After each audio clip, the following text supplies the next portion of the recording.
Hi everyone! Today I want to put together with you this card that we made at a recent stamp camp, and it's just in time for your Thanksgiving projects. I love a Thanksgiving set. Fall is my favorite season, and this set is just a fun one for me because I love to color. So if you like to color, grab this one. Grab it this week because Thanksgiving is coming. You've got these really fun pheasants, a wheelbarrow full of pumpkins, bucket of gourds. Now if it's past Thanksgiving for you, obviously get it for next year. I love this stamp set, and it's just a fun one to color, and I'm going to show you a few coloring techniques, but first I want to show you the different products that I've used on the card because they're all rather new. First up is this galvanized tin foil paper. It's not as shiny as silver. It's kind of got a brush look on top of it, and it's just a little softer than a true silver foil, and it's really, I think, a fun addition to our foil papers. But even more fun is the Tin Tile Textured Impressions embossing folder. It's one of those thicker embossing folders, so it gives a really deep impression. I love the pattern. It's almost an exact match to my kitchen backsplash. So I really love this little combination right there. This card just has a ton of stuff that I love on it. The paper is from the Festive Farmhouse Designer Series paper collection, one of my favorites from the holiday catalog. It's got so many of my favorite colors, reds and greens, perfect for the holidays, but I love how some of the backgrounds have a whisper white and some of the backgrounds have a very vanilla, so you can use them. I like to have sometimes vanilla and not always use whisper white, so I like that it has both. This red and white stripe is going to get a ton of use at Christmas, but then these plaids are perfect for Christmas or fall, and just the patterns are really great for backgrounds. And there's a few in here that I want to highlight because they're really fun. This one is like wood planks, but kind of pickled or whitewashed wood planks, and there's another wood one in here somewhere.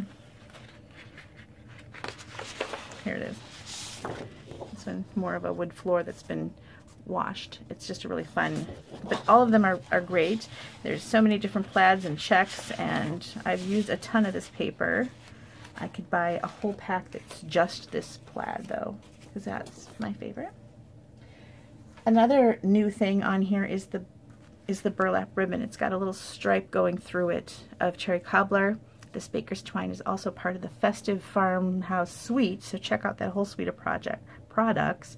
It's got the tin paper and the tin tile, the paper, the ribbon, this little galvanized button, the baker's twine, all comes in a suite called Festive Farmhouse, and you can see them all together on one page. The stamp set's not on the same page though.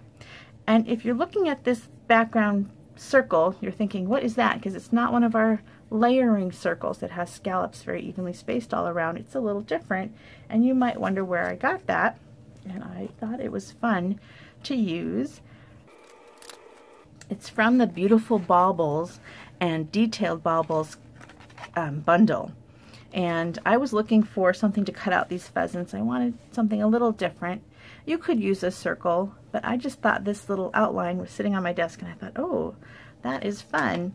And it cuts out this little outline, or if you pair it together with this fun little die, you are making your own doilies. Isn't that fun? Have doilies in any color you want.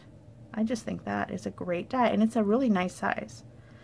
And then you've got the ornaments and two. So this is a great collection. I'm not really talking about this stamp set today, but I wanted to point out the die because I think this die is fantastic. Okay, so that's where this little guy comes from. And what else did I want to point out? I think that's it. Another thing with this stamp set is it's got a lot of detail. And when you ink up a stamp with this much detail, you know, sometimes you can miss an area, and that's always a bummer. And lining it up again, it's not a photopolymer, so it's going to be more difficult to line up. And so for this one, rather than using a block, I used my Stamparatus. And I have to say, I don't always get out my Stamparatus. I'm more of a speedy stamper, and I just don't always get it out, but I'm glad that I have it because there are many times when you just really want to use that Stamparatus, and this is one of them. So With the Stamparatus, you get 2 plates and a foam pad to go behind when you're using photopolymer. A new thing that just came out, like maybe you're using photopolymer, so you've got this foam pad here, and you say, oh, but I really wish I could still see that grid paper, the grid underneath.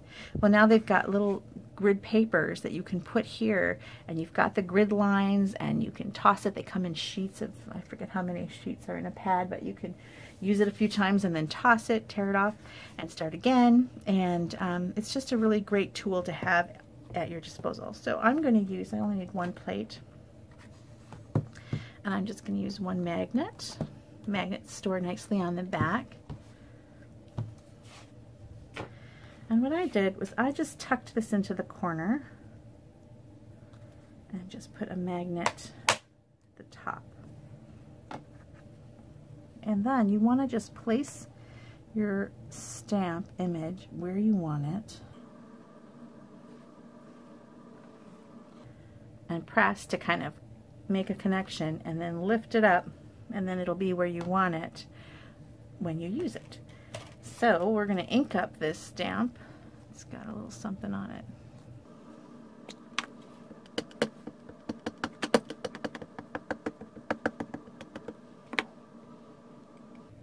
And we're going to press.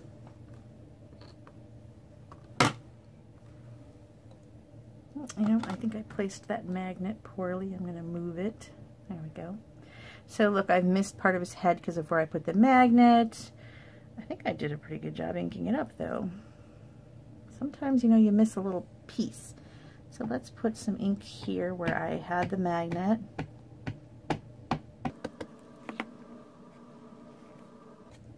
And now I've got his head, and see, it's exactly where I wanted it to be. So that is the great thing of the Stamparatus. You can add that little, what is that, a cattail plant, and his beak, and everything was great and nothing shifted. And it's just a really great thing to have, because you don't want to mess up this big piece here when you stamp it. So this is what we used at Stamp Camp, and normally I don't pull it out. I should pull it out more often because it really is helpful on these detailed stamps. Okay, so then I colored, and you've got a lot of coloring options these days with Stampin' Up! And I used watercolor pencils. I think they're really fun to have and use. And another option would be the Stampin' Blends, which are a newer alcohol ink that we carry, and it's a great coloring option. I love using them. The watercolor pencils are probably your most cost-efficient way to color, because you get 12 in the box. I think it's $16, and you've got all these colors right there at your fingertips, and you can add a blender pen, which comes in a 3-pack, to kind of blend the colors and get a look kind of like your Stampin' Blends. I did this one with the Stampin' Blends and this one with the watercolor pencils, and I think that they both give a great look. So let's go ahead and color this. I'm going to color it a little bit slowly at first, and then I'm going to speed up the video so you don't have to watch quite so much coloring. I'm going to start with the grasses. Actually, you know, maybe I'll do the body of the pheasant. Sometimes it's nice to have a little work surface here to get your colors, because it looks like this Pacific Point is really bright and that the Bermuda Bay is really pale, but actually I did use Bermuda Bay here, because then when you add the blender pen, it gives it a really nice color, and it looks, whereas that I thought was a little too bright. So kind of check your colors and see which one you want to use.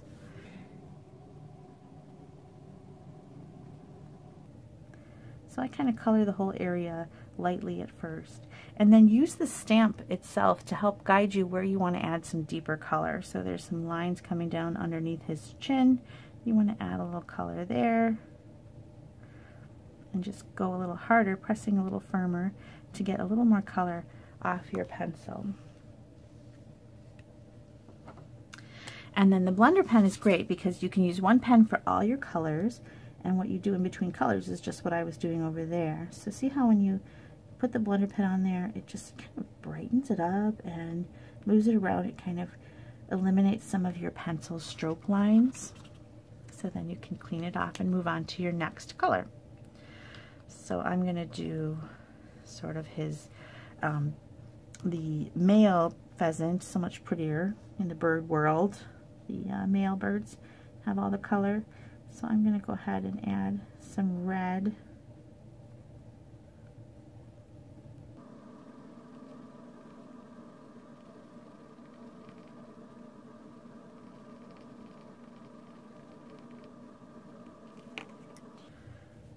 Maybe a little orange.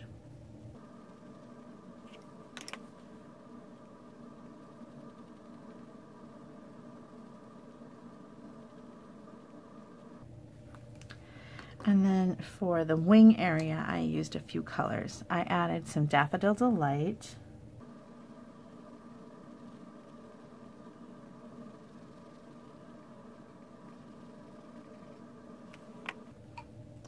And some of the early espresso.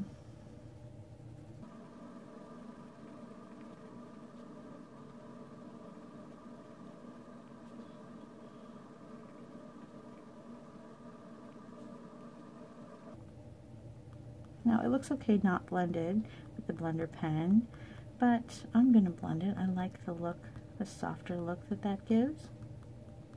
I'm adding a little bit of early espresso accents into the wing area.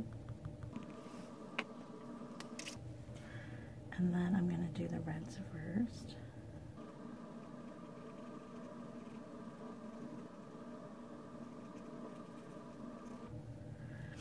And then I'm going to go right ahead into the feathers. Now I didn't clean off in between, and I thought that was okay because I'm adding a little bit of the same color that's going on.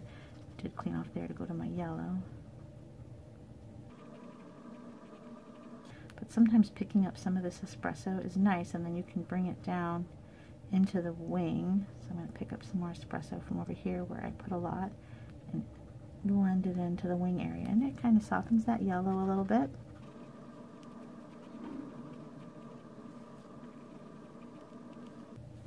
Okay, and then I looked at some pheasants online. They kind of don't have a solid tail. They're a little bit stripy. So I did every other little thing. Oh, let me sharpen this. I want to show you the pencil sharpener that I bought. I take a sketch class. It's just kind of a fun thing I do while the kids are at school. A drawing and sketching class. And because I love to draw. The teacher there, the instructor, has these pencil sharpeners all throughout the room, and she always tells us about how great they are. So I thought I'd pick them up because they really are nice. They don't, you've got two different sides. This is like to open to clean up your scraps, and then this side has several different size sharpeners, but it's great because they don't chew up your pencil. I don't know if you have a pencil sharpener at home. The electric ones tend to, you push it in there, you're chewing up your pencil. You're not going to have as much longevity out of the use of the pencil. And this gives a nice sharp tip, but not a crazy long skinny one where you use the pencil and then it instantly breaks the tip right away. It gives a nice one. So it's a nice sharp tip without all that chewing, and you're going to get long use out of your pencil. So I really love it. It's by Faber-Castell, and you can get these at, I know I've seen them on Amazon. I just picked it up at the local art store because I was needing some paper. But I've seen them at many places. They might even have them at some craft stores like Michael's or Hobby Lobby, or Blick has them.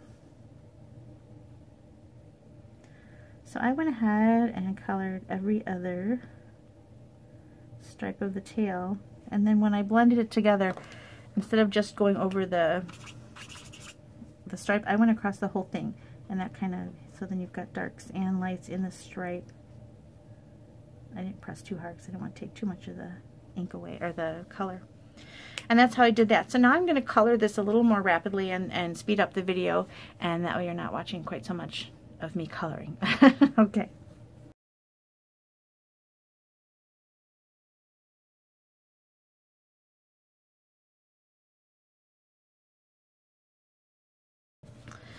Okay, so I finished coloring my pheasants, and I'm going to set those aside for a moment and put together the base of the card.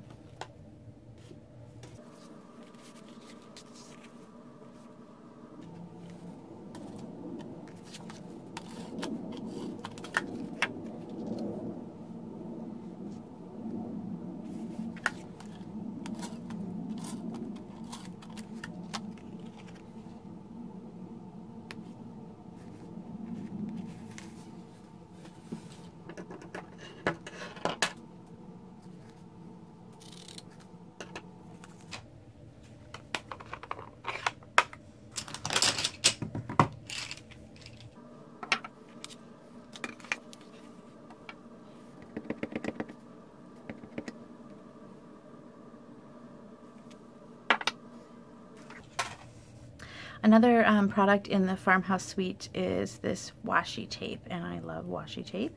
And what I like to do with washi tape, and I do it quite a lot, is I just add a little bit to the bottom of the inside of my card. I think it really finishes the card off nicely. It makes it really look put together, and I think it's a fun addition. And you can do it at the top or bottom. Adds a little interest to the inside.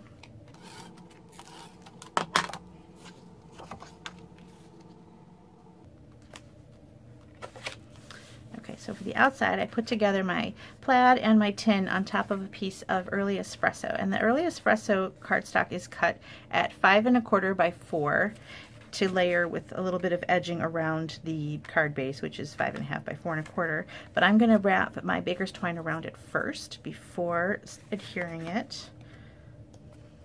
Let's put that aside for a second.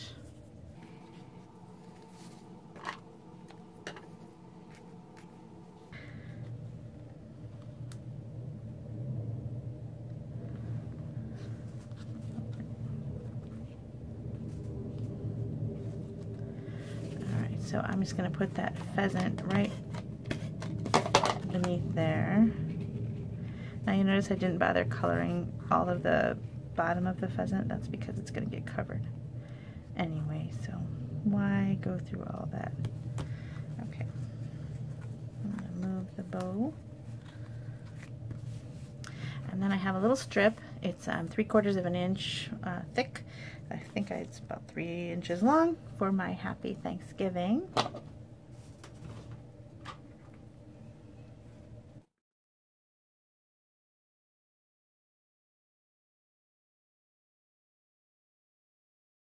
Okay, and then to get my little end, I just cut up the middle and then snip to meet it.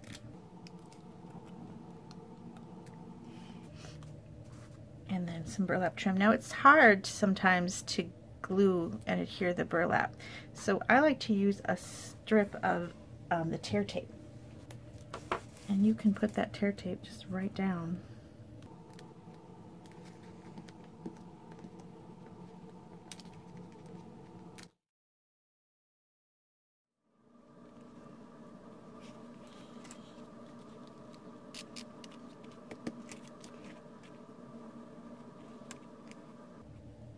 And then I did the same thing on the Happy Thanksgiving. I threw some tear tape on that. It's nice and strong, and it's easier than running a bead of snail or something on the burlap. So, I'm going to pull this further over because I don't have that button that kind of anchored it before. So I'm going to pull my bow over a little more and stick this all the way at the end. Okay, and then I'm just going to go ahead and mount that on my card base with some dimensionals. Never get enough dimensionals. And that's it. The card is done. I hope you'll go and check out the Festive Farmhouse Suite. There's so many great elements there. The paper is amazing, and all the tin tile folder, really great things, and the whole catalog is great. I hope that you like this video. I hope that you'll subscribe and come back again. I love sharing my cards with you.